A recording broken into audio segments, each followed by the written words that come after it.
Praise God. Totoo nga po na hindi man ako yung namatay, pero bayaw ko po yun. Pero hindi ko maiwasan, David, lumuha yung aking mata. Kasi yung bang kagandahan ng Diyos ba? Yung may kasiguraduhan na mamatay ka man sa mundong ito, tiyak naman na may patutunguhan. Amen. At yun naman ang pupuntahan ng bawat sa atin, may kamatayan. Pero first, purihin ang Diyos dahil nagtagumpay na ang Panginoon sa kamatayan. At ginapilan niya ang kamatayan. At ang kamatayan ito na yung sinasabi ng Bible na lubos ang ating pag-asa, lubos na ang ating kaligtasan. Dahil si Jesus mismo ay namatay, ngunit siya ay muling nabuhay. So patuloy po natin na alalahanin ang mga pangako ng Panginoon tungkol po sa bagay na ito.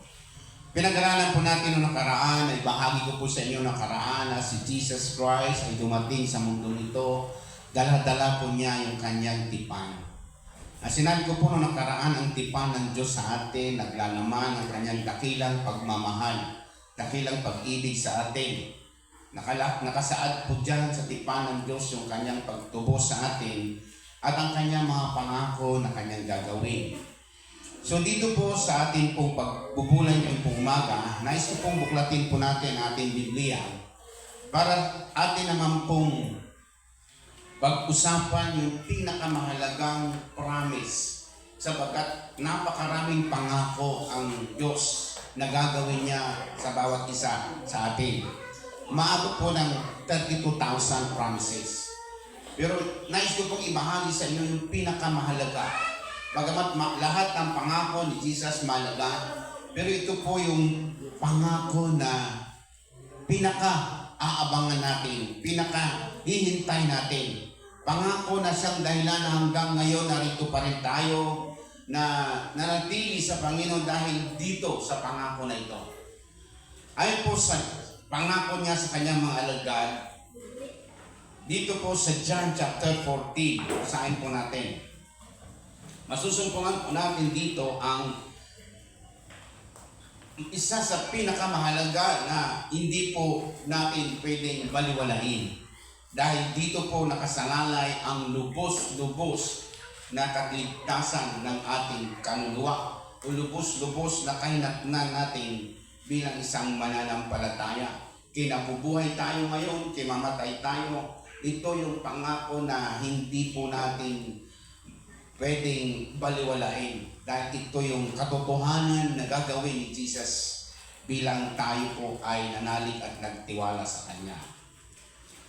In John chapter 14, ganito po ang mababasa po natin in verse 1 hanggang verse 3. Sabi ni Jesus sa Kanyang mga disipulo, inulit ko po, ang disipulo ay follower ni Jesus Christ. So meaning to say, kahit tayo po ay masasabing disipulo ni Jesus Christ dahil tayo ay mananampalataya o follower ni Jesus. Ang sabi niya, huwag kayong mabalisa, manalig kayo sa Diyos at manalig kayo sa akin. Sa bahay ng aking ama ay maraming silid. Kung hindi gayon ay sinasabi ko sa inyo, at paroroon ako upang ipaghanda ko kayo ng matitirhan.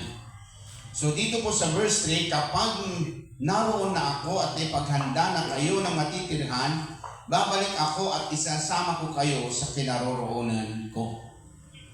Dito po tayo pansamantalang huminto. Nais ko ipanalangin natin ang promise na ito dahil ang pangakong ito ay isa sa pinakamahalagang pangako ni Jesus Christ sa bawat mananampalataya. Ito ang nilalaman ng kanyang tipan. Dakilang Diyos, dalangin po namin ay paunawa mo sa amin ang kahalagahan ng pangako mong ito para sa iyong mga alagad, sa mga mananampalataya sa iyo, sa mga naligtas dahil sa kanilang pananampalataya sa iyong kamatayan sa krus. Dalangin ko, Panginoon, na ipahintulot mo na mabuksan ang aming kaisipan at ang aming damdamin o aming puso na ito ay tunay na maunawaan namin at ito ay aming isabuhay. Kung paanong nangako ka sa iyong mga alagad at naniniwala kami na kabilang kami sa mga tagasunod mo, na itong pangakong ito'y maranasan po namin at mangyayari sa aming buhay. Lord, bless mo ang aming pag-uusapan at pagbubulayan sa pangalan ni Jesus na dalangin. Amen. So sa panahon po na ang Panginoon Kristo po ay nangangaral dito sa mundo kasama ang kanyang mga alagad, isa sa mga pangako ni Jesus Christ, dahil alam ni Jesus na siya'y mamamatay sa krus para bayaran ang ating kasalanan, at ito po ay magiging isang malungkot na pangyayari sa buhay ng mga alagad. Parang tayo, kung tayo mamatayan ng isang ama sa buhay, malungkot na sitwasyon ito. Pero ang paalala ni Jesus Christ bilang siya yung Panginoon at Diyos, leader ng mga alagad, ang sabi niya, huwag kayong mabalisa, huwag kayong madanagan, sabi sa Ilocano. Bagkus ang sinasabi niya dyan, ako ay paruroon sa aking Ama upang ipaghanda ko kayo ng matitirhan. At kung titignan po natin ito, saan ba yun? Doon sa langit. Alam natin na paruroon si Jesus sa langit, sa bahay ng kanyang Ama, upang ipaghanda tayo ng matitirhan. Ang sabi dyan, inihanda ni Jesus ang lugar na matitirhan ng bawat mananampalataya. At kung ating pong pag-uusapan ito yung pangako na kasalukuyan na inahanda, ginagawa ng Panginoon doon sa langit. Ito yung major na dahilan kung bakit naroon siya, para i-prepare yung matitirhan ng bawat mananampalataya. Kaya nga po, palagi po natin inaalala na may kanta na ako'y may bahay na hindi nakikita doon sa langit. Amen? Na mayroon tayong tirahan doon sa langit. Nagpapahiwatig na we are citizen in heaven. Na tayo'y mamayan ng langit dahil mayroon tayong tahanan sa langit na inanda ni Jesus Christ. Na kung titignan po natin, bilang tayo po yung believers in Christ, ang sinasabi niya dito, huwag tayong mabalisa o matakot o mag-alinlangan sa Kanya. Maging sa ating kalagayan ngayon, sa kasalukuyan na ating kalagayan ngayon, na may pumapanaw, may namamatay, sa mga mananampalataya, may umaalis sa ating pamilya, at hindi pa dumarating ang Panginoon. Pero ang sabi niya, huwag tayong mabalisa, huwag tayong magalumihanan, bagkus alalahanin natin na umalis ang ating Panginoon Kristo upang ipaghanda tayo ng dakong katitirhan. Ito po ang literal na sinabi ni Jesus sa kanyang mga alagad, na ito po ay siyang gagawin ni Jesus bilang promise, bilang pangako. Tandaan natin, ang pangako ay pangako. Si Jesus pag nangako, gagawin niya ito. Ang Diyos pag nangako, gagawin niya ito. Amen? Hindi tulad ng tao, maaaring gawin o hindi. Hindi tulad ng politiko, mangako ng mangako, maaaring magawa o hindi niya magawa. Pero si Jesus nangako na siya'y pupunta sa Ama upang ipaghanda tayo ng dakong matitirhan. Amen? Kaya asahan natin na sa panahon man na may pumapanaw, sa panahon man na may namamatay, bilang mananampalataya, ay huwag tayong magalumihanan ni malungkot, ni magdalamati, dahil mayroon na pong nakahanda na lugar na ating patutunguhan o matitirhan na hinanda ng Panginoon. Ito po yung sinasabi ko na kapag naihanda na po ito at ito po ay ready na, kompleto na para sa bawat isa sa atin, ang sabi sa John 14 verse 3, kapag naipaghanda ko na kayo ng matitirhan, babalik ako at isasama ko kayo sa kinaroroonan ko. Ito po yung isa naman na pangako matapos tayo paghanda ng matitirhan, hindi po mananatili na maghanda po siya doon, bagkus siya'y babalik. Ito po yung isa sa senaryo na inaabangan po natin. Ang pagbabalik ni Jesus para sunduin ang mga mananampalataya. Ito yung pangako ni Jesus sa bawat mananampalataya, maging Hudyo, maging Grigo. Kabilang po tayo doon na sinasabi po dito, pangako niya na nilalaman ng bagong tipan na pinagtitibay ng kanyang dugo. So maliwanag po, ang pangakong ito ay kabilang sa pinagtibay ng kanyang kamatayan sa krus ng Kalbaryo. Kung titignan po natin, sinasabi po dito na ang mga tao tinutukoy dito na pinangakuan ni Jesus Christ ay mga taong Hudyo, Hintil, na nanalig at nagtiwala kay Kristo. Sila ay naligtas sa pananampalataya sa kamatayan ni Jesus Christ sa krus. At ang pangako pong ito na pagbabalik ay mangyayari. Babalikan ni Jesus ang mga milyong-milyong Kristiyano sa buong daigdig. Yan po ang sinasabi ng Biblia. Ang pagbabalik na ito ni Jesus Christ ay inireveal, inihayag ng Diyos kay Apostol Pablo. Dahil that time na umakyat na ang Panginoong Hesus, yung mga alagad, sila Pedro, sila Juan, sila Santiago, ay hindi ito inihayag sa kanila sapagkat ang inihayag ng Panginoon sa kanila, sa mga apostol na Hudyo, ay ang second coming ni Jesus na paghahari niya sa mundo ng 1,000 taon. Ngunit ang pagbabalik ni Jesus Christ sa mga milyong-milyong mananampalataya ay inireveal ng Panginoong Hesus kay Apostol Pablo. At ito po ang apostol natin na nagbahagi ng mabuting balita sa mga Hintil. Kaya nagkaroon po ng Gentile Christian na sinasabi ng Apostol Pablo sa Roma na dahil tinanggihan ng mga Hudyo ang kaligtasan sa magitan ng pananampalataya sa ginawa ni Kristo sa krus ng Kalbaryo, tayo pong mga Gentile ang nakinabang.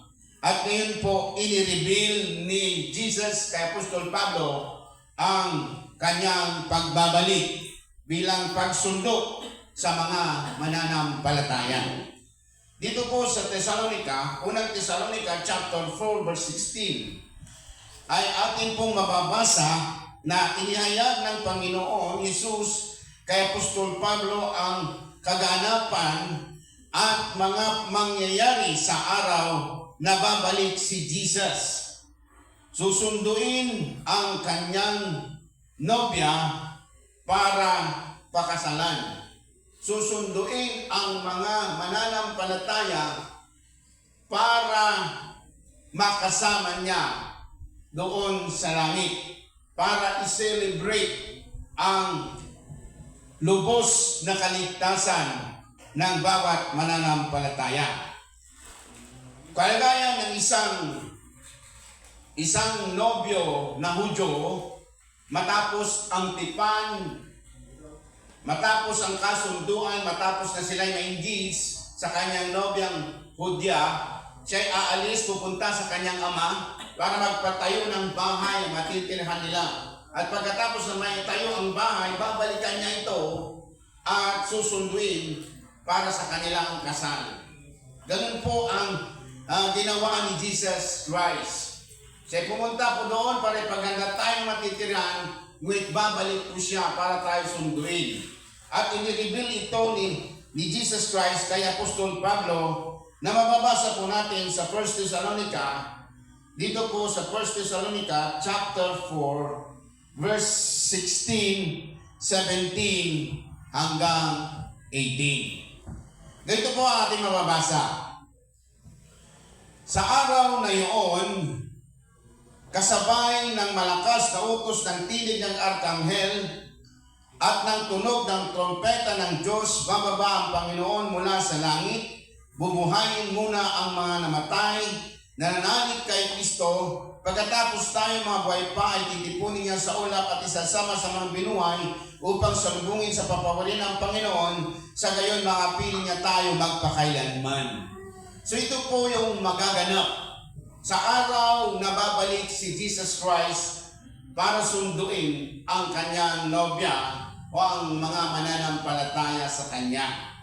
Sa araw ng rapture, babalik si Jesus para sunduin ang mga milyong-milyong Kristiyano.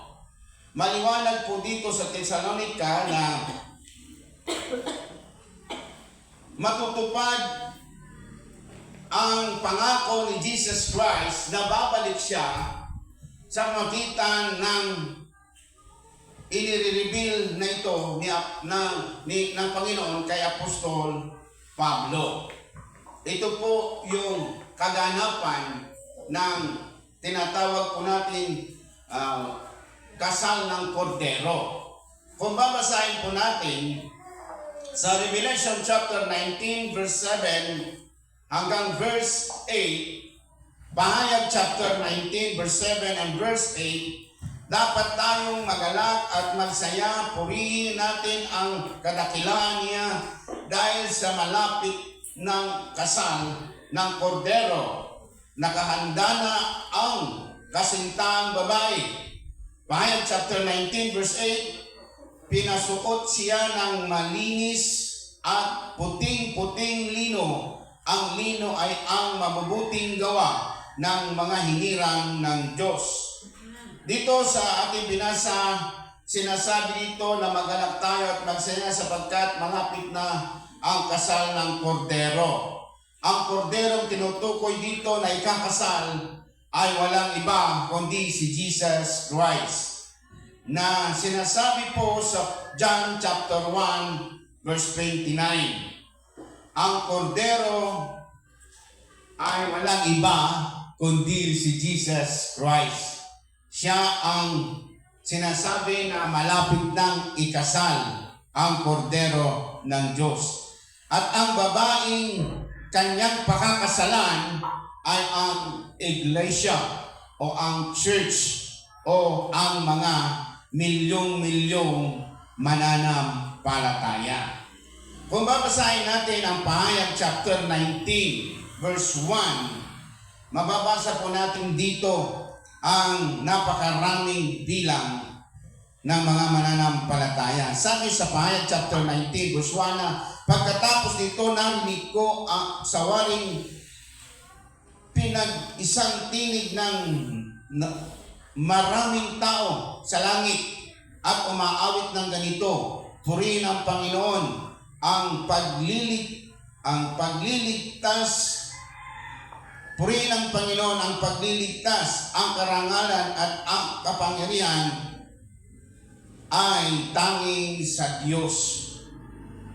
Ang babaeng pakakasalan ni Jesus Christ ay ang mga napakaraming mananampalataya doon sa langit. So dito mga magulang at mga batid, nais kong magunawaan natin na ang kasintaang babae ay ang mga believers, mananampalataya. Ito'y napakarami, hindi mabilang, at hindi po 144,000 lang ang maliligtas. Para po lamang yon sa mga tribo ng Israel. Pero ang bride ni Jesus Christ, ang mga mananampalataya kay Jesus Christ, ay napakaraming tao na sila po ay nasa langit para sa kasal ng kordero. Kung babasahin natin ulit, paano sila makakarating sa langit? Ano gagawin nila? May pakpak ba sila? Sinasabi sa 1 Thessalonica chapter 4 verse 16-17, sa araw ng rapture kasabay ng malakas na utos ng tinig ng arkanghel at ng tunog ng trompeta ng Diyos, bababa ang Panginoon mula sa langit. Bubuhayin muna ang mga namatay na mananampalataya kay Kristo. So bubuhayin po yung mga mananampalatayang namatay. Yun po yung mangyayari. At ang sabi ng Apostol Pablo, bubuhayin sila, bibigyan sila ng katawang panlangit. Hello mga magulang at mga kapatid. Kapag mayroon na po tayong katawang panlangit, magagawa natin umakyat sa langit dahil ang ating katawan ay katawang panlangit. Amen. Hanggat ang ating katawan ay katawang panlupa, mananatili ito sa lupa na kahit sumakay pa ito ng sasakyang panghipapawid, ay hindi pa rin niya maabot ang bahay doon sa langit na inanda ng Diyos sa mga mananampalataya.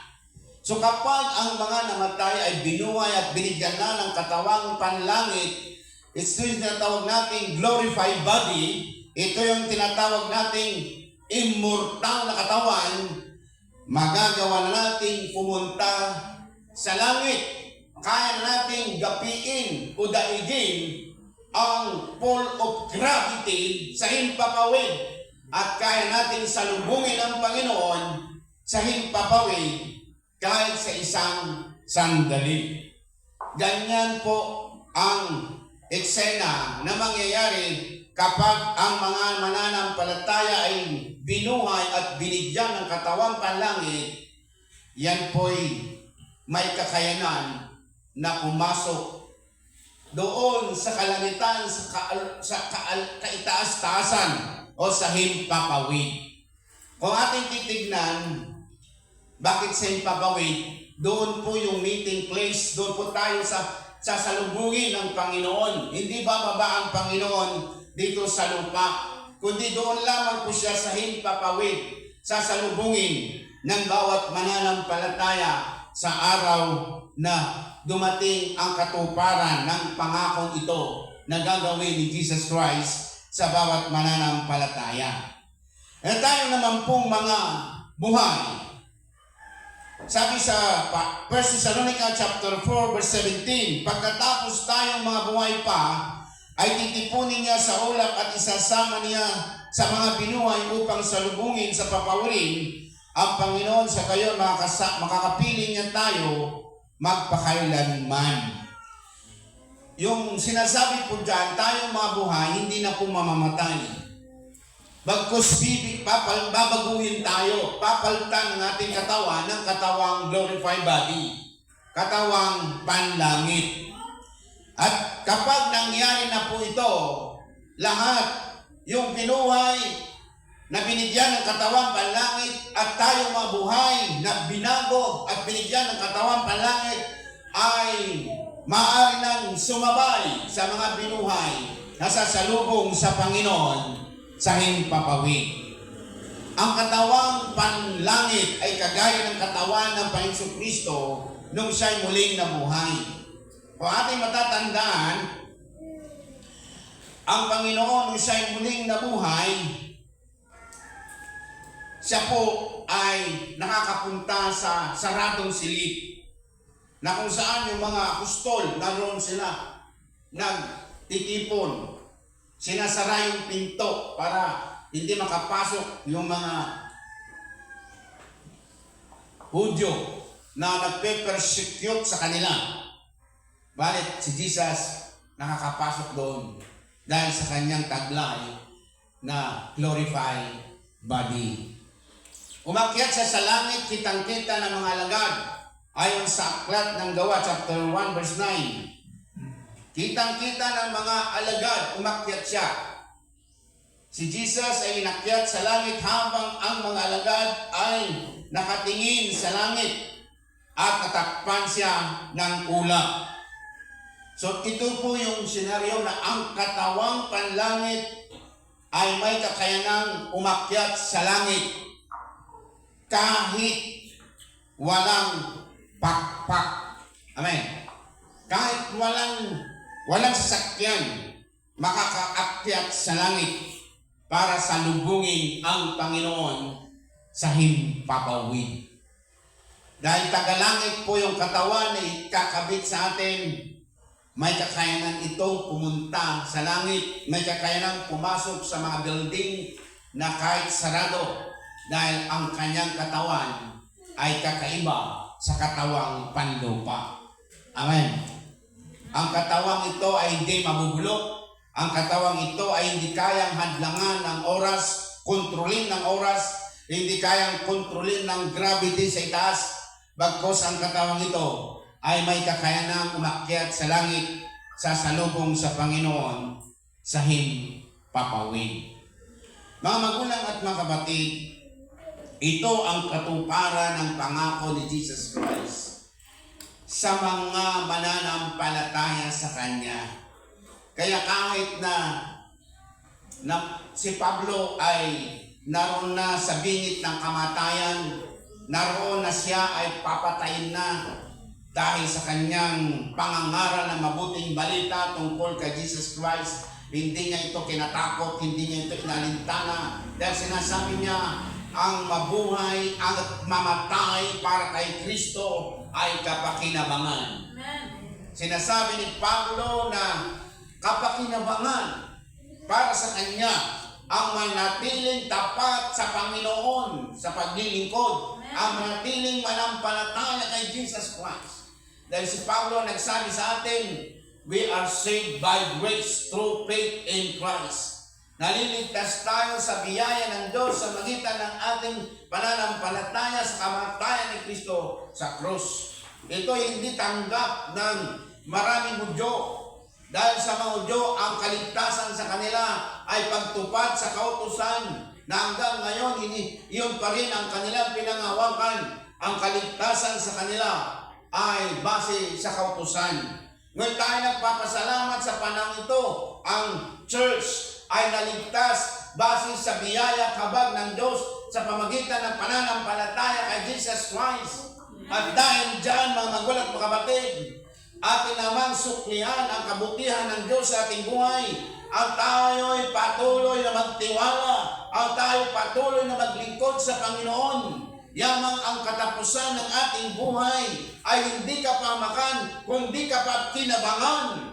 Amen? Amen. Dahil sabi niya, kung tayo man ay patay sa araw na yun, bibigyan tayo ng katawang panlangit para sumalubong sa Panginoon. Kung tayo man ay buhay, hindi na tayo kailangan mamatay, babaguhin tayo sa isang mata, bagyan ng katawang panlangit, makakasalubong tayo sa Panginoon. Amen? Amen. Yan po ang hiwaga ng rapture. Palagi ko sinasabi rapture sa makinuha ang pastor. Dito sa binasa po natin, wala tayong mababasang letra por letra na rapture. Ang mababasa natin ay pagsalubong sa Panginoon. Sa English ay caught up. Pero kung titignan po natin sa Latin, ito'y yung salitang rapemor, na mula sa rapemor nagkaroon na nahango yung salitang rapturo, rapture kung i-English. Kaya palagi po nababanggit yung rapture, pero wala naman sa letra por letra sa English at sa Tagalog. Pero sa Latin o sa Greek word, sa original, may mababasa po tayong tumutukoy sa salitang rapture. Ang nais ko lang makita po natin, ang salitang tayo ay sasalubong sa Panginoon sa himpapawid. Amen. Di na kailangan ng sasakyang panlangit. May katawan na tayong panlangit na may kakayanan na makarating sa langit para salubungin ang Panginoon sa himpapawid at isasama tayo doon sa langit. Amen. Kaya nga sabi po dito sa 1 Corinthians, next ko pong basahin po natin 1 Corinthians chapter 15 verse 57. Ganito po ang sinasabi sa atin ni Apostol Pablo. 1 Corinthians 15:57. Nais kong basahin sa atin lahat. Ang sinasabi niya ay ganito. Magpasalamat tayo sa Diyos na nagbigay sa atin ng tagumpay sa magitan ng ating Panginoong Jesus. Ang sabi niya, magpasalamat tayo sa Panginoong Jesus na nagbigay sa atin ng tagumpay. Anong tagumpay? Kung babasahin po ninyo dyan sa verse 54, ang sabi sa verse 54, kapag napalitan na ng walang pagkabulok ang nabubulok at napalitan na ng walang kamatayan ang namamatay, matutupad na ang nasasaad sa kasulatan, nalupig na ang kamatayan, ganap na ang ating tagumpay.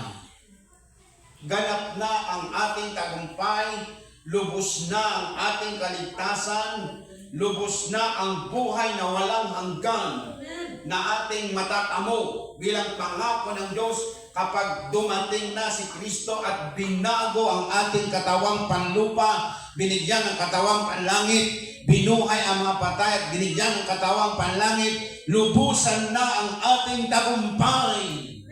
Lubusan na ang ating kaligtasan dahil hindi na natin daranasin pa ang sinasabi ng Biblia na Great Tribulation Period. Hindi na natin daranasin pa ang mamuhay sa 1,000 years na kasama si Jesus na mortal na tao, kundi kasama na tayo ni Jesus doon bilang mga taong may katawang panlangit, kasama ni Jesus Christ na maghahari sa loob ng 1,000 years sa buong daigdig. Kaya't lubos-lubos na yung tagumpay doon. Ang nais kong makita po natin ngayon, kaya naalala sa atin na Apostol Pablo dito, kaya nga mga kapatid, magpakatatag kayo at huwag matitinag, magpakasipag kayo sa gawain para sa Panginoon. Yamang alam ninyong hindi masasayang ang inyong pagpapagal para sa Panginoon. 1 Corinthians 15:58. Maliwanag po yan. Yan ang pangako na huwag natin kalilimutan. Na sa anumang sitwasyon ng buhay, ang kamatayan ng aking bayaw, ang kamatayan ng aking mga kapatid, dalawa na ang kapatid kong namatay. Si kapatid na Godofredo Nieves, at iba pa mga namatay na mananampalataya, nauna lang sila sa atin. Ngunit lubos na ang kanilang kaligtasan dahil sila'y nanampalataya. At ang inaantay na lang ay ang pagkabuhay na magmuli at bigyan tayo ng katawang panlangit para sa langit, para sa walang hanggan, para sa eternal life na buhay na kasama ang Panginoon. As a Christian, nais ko pong ipaalala sa atin kung si Jesus literal na umakyat sa langit dahil sa kanyang katawang panlangit, I believe na tayo rin ay aakyat sa langit kapag nagkaroon na tayo ng katawang panlangit. Pero habang narito pa tayo sa katawang panlupa, para tayo nakakulong, nakabilanggo sa katawang ito, at makakalaya lamang tayo pag tayo'y binago na ng Panginoon at binigyan na ng katawang hindi mabubulok, hindi mamamatay, na kahit saan magpunta, kahit sa langit pupunta. Amen? Hallelujah! Glory to God! Ganyan kabuti ang pangako ng Diyos, ganyan katapat ang Diyos, at gagawin po niya ito. Ito nga lamang po ang paalala sa atin ni Apostol Pablo. Kung ating babasahin ang 1 Thessalonica, ito po ang kanyang paalala sa atin. Balikan po natin ang 1 Thessalonica chapter 5.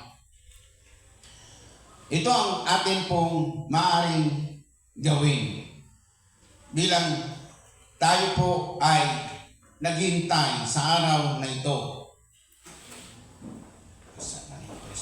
Ito, 1 Thessalonica chapter 5.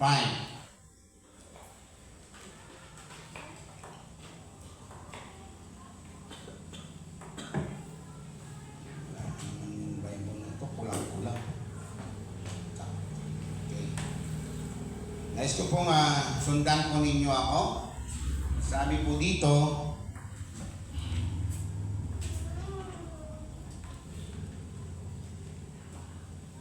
sinasabi po dito sa 1 Thessalonica chapter 5, mga kapatid, hindi na kinakailangan isulat ko pa sa inyo kung kailan magaganap ang mga bagay na ito. Sapagkat alam ninyo na ang pagdating ng araw ng Panginoon ay matutulad sa pagdating ng magnanakaw sa gabi. Na kapag sinasabi ng mga tao, tiwasay at panatag ang lahat, biglang darating ang kapahamakan, hindi sila makakaiwas sapagkat ang pagdating nito'y tulad ng pagsumpong ng sakit ng tiyan ng isang babaeng manganganak. Sa araw ng pagsundo ng Panginoon sa atin bilang mananampalataya, inahintulad po niya sa isang magnanakaw na darating sa gabi na walang nakakaalam. Katulad din ng pagsumpong ng panganganak ng isang babae na bigla-biglang itong mananakit.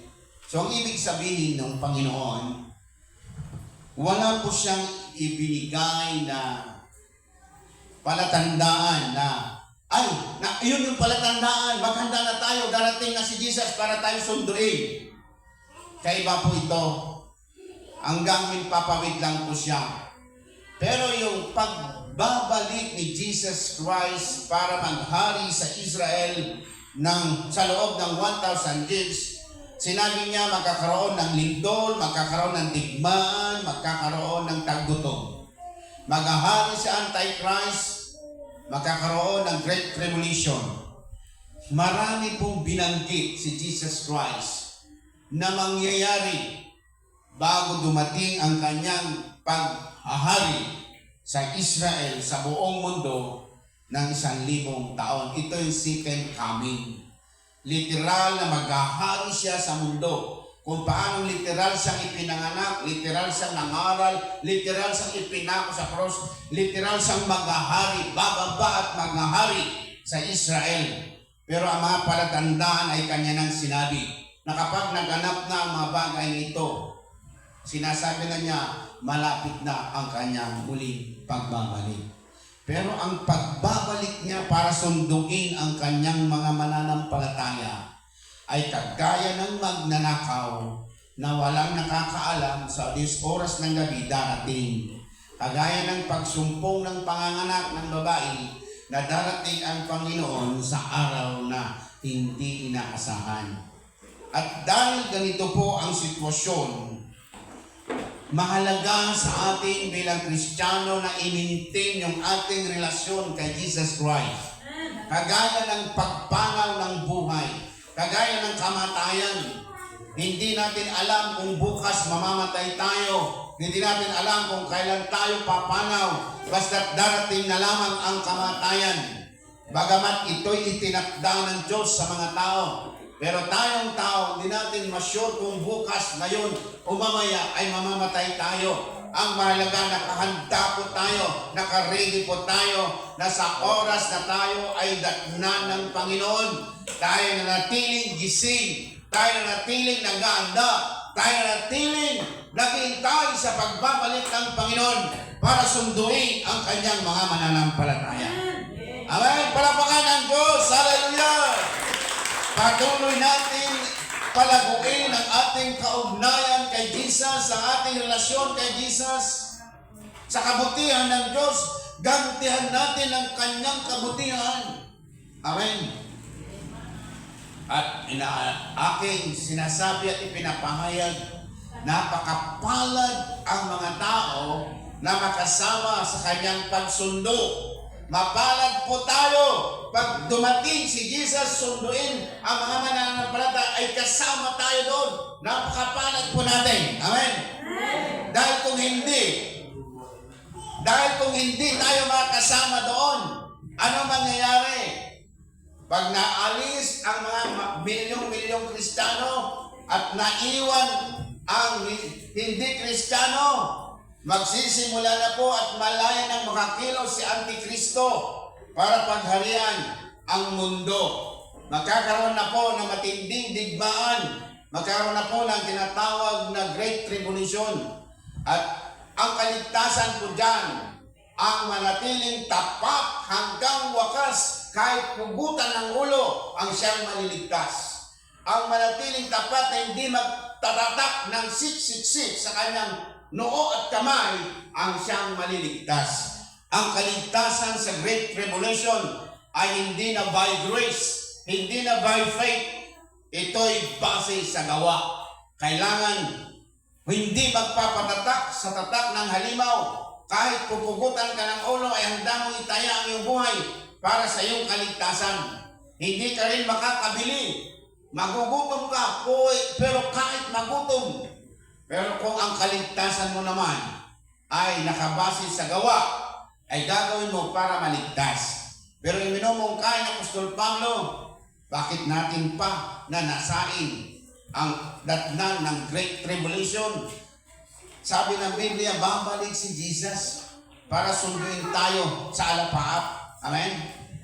Dahil magkakaroon pa ng piging sa langit. At habang naroon tayo, kasalukuyan sa lupa, ang matinding kapighatian na hindi pa nararanasan mula ng likhain ang mundo. Atin ngayon, pinapasalamatan, mangyari nawa na dumating si Jesus para bigyan tayo ng katawang panlangit. At doon sa langit, masasabi natin, purihin ang Diyos. Sabi ni Jesus, magalak tayo at magdiwang dahil nalalapit na ang kasal ng Kordero, at ang kasalang ito ay ang pagtatagpo ng milyong-milyong Kristiyano doon sa langit. Mukhaan makikita natin si Jesus Christ. Amen? Tayo po lahat ay tumayo, tayo po ay sumamba sa Panginoon, tayo ay magpuri, awitan natin siya ng papuri at pasasalamat. Yamang ang Diyos natin, nangako, ay kanyang tutuparin, nangako, at ito'y kanyang isasagawa. Hallelujah, we thank you, Jesus. We glorify your name, Jesus. Hallelujah, we thank you, Jesus. We glorify your name, God. Patuloy natin siyang handugan ng papuri at pasasalamat. Yamang siya'y tapat mangako. Yamang ang kanyang pag-ibig sa atin ay totoo. Pangako niya ay totoo. At ito'y ating pinangawakan. Darating siya para sunduin tayo na hindi tayo masama sa tinatawag na matinding kabigatian na mararanasan ng mundong ito. Oh, we praise your name, Jesus. Hallelujah. Hallelujah. Yes, Jesus. Oh, we praise your name, oh God. Hallelujah. Yes, Jesus. Oh, we thank you, Jesus. Kalukan at kapayapaan.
panahon mo, pinag-aawakan namin.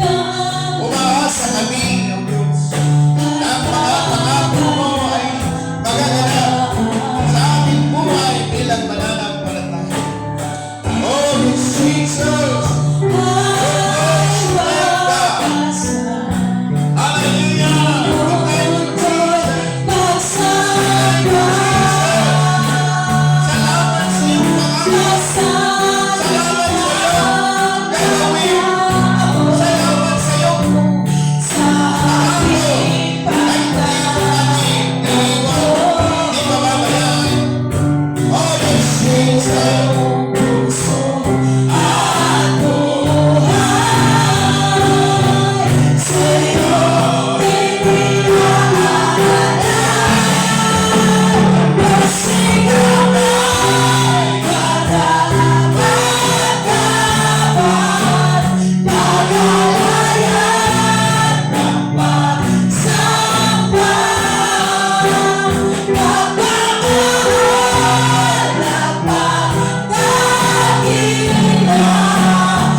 karapat-dapat ka na ikaw ay sambahin. Sa panahon na narito kami sa mundong ibabaw, ang aming kalakasan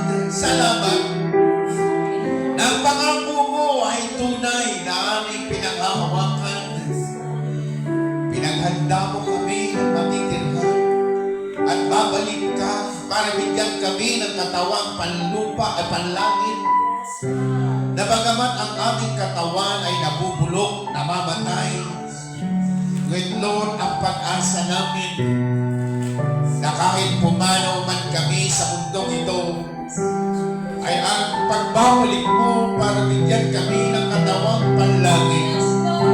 Oh, Jesus! Umaasa kami ng magiging lubos sa aming kaligtasan. Umaasa kami na maging lubos ang aming kagalakan, ang aming pag-asa, pag ang aming katawan ay napalitan na ng katawang panlangit. Na sa panahon na yun, Panginoon, makakapiling ka namin, makakasama ka namin sa langit na bayan. Oh, Jesus, aluin mo kami at patatagin kami. Palakasin kami sa anumang sitwasyon na aming kinaharap. Tulungan mo kami na kahit naman mayroong mga sitwasyon na hindi maintindihan, Lord God, strengthening, palakasin mo ang aming pananampalataya. Patatagin mo ang aming relasyon sa iyo. O aliwin mo kami sa panahon na kami nagluluksa. Aliwin mo kami sa panahon na kami nagmanagagalit. Oh, Jesus! Hallelujah! Hallelujah! Patuloy mo ang iakbay ang iyong pag-ibig, ang iyong kamay, ay patuloy mo kami yakapin. Patuloy mo kami. Hallelujah! Hallelujah! Oh, Jesus!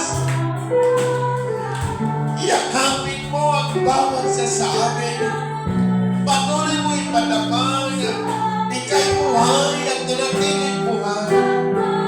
Pangako mo ang Diyos ay mapagmamawakan. Pangako mo ay masasamtalan. Maasahan. Lahat ng bagay nito ay magaganap sa aming buhay. Oh, Jesus. Yabakano na bakane. Oh, yes, Jesus. Hallelujah. Yes, Jesus. Salamat sa iyong pag-ibig. Salamat sa iyong pagmamahal. Salamat sa iyong pagligtas. Salamat sa iyong biyaya. Oh, Jesus. Hallelujah. Yes, God.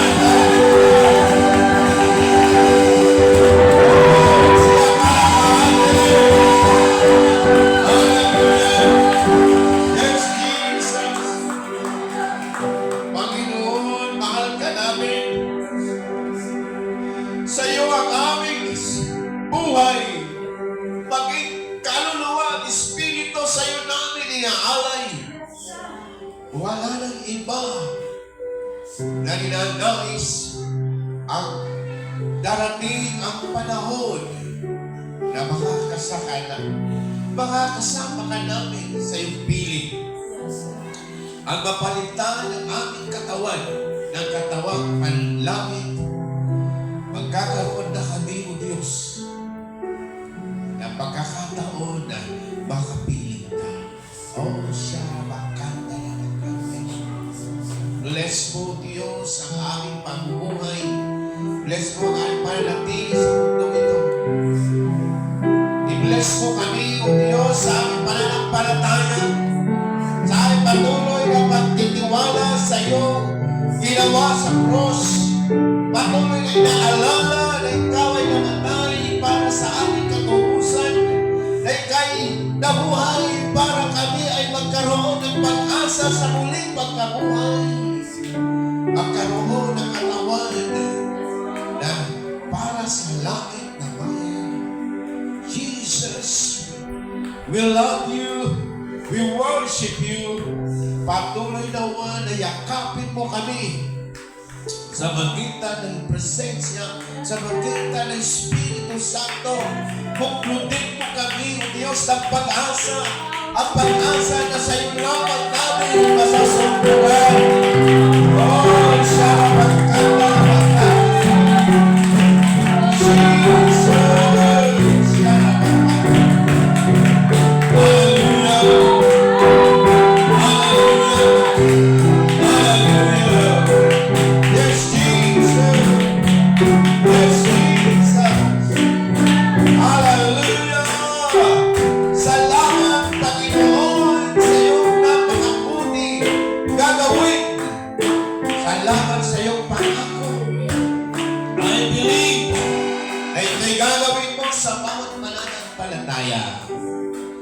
hindi mo nais na kami ay bagsakan ng iyong puot. Hindi mo nais na danasin namin ang walang ang matinding kapighatian na magaganap sa mundong ito. Ang dalangin namin, O Diyos, Lord Jesus, dagdagan mo ang aming pananampalataya. Pag-ibayuhin mo ang aming pag-ibig at pagmamahal sa iyo. Muli, palakasin mo kami. Pagalingin ang aming mga karamdaman. Solusyonan ang aming mga suliranin. Tugunin ang aming pangangailangan sa araw.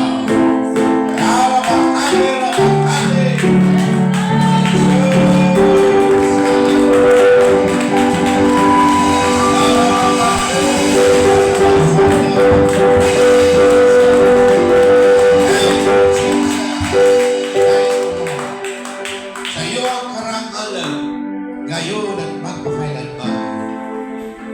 Amen. Amen. God bless.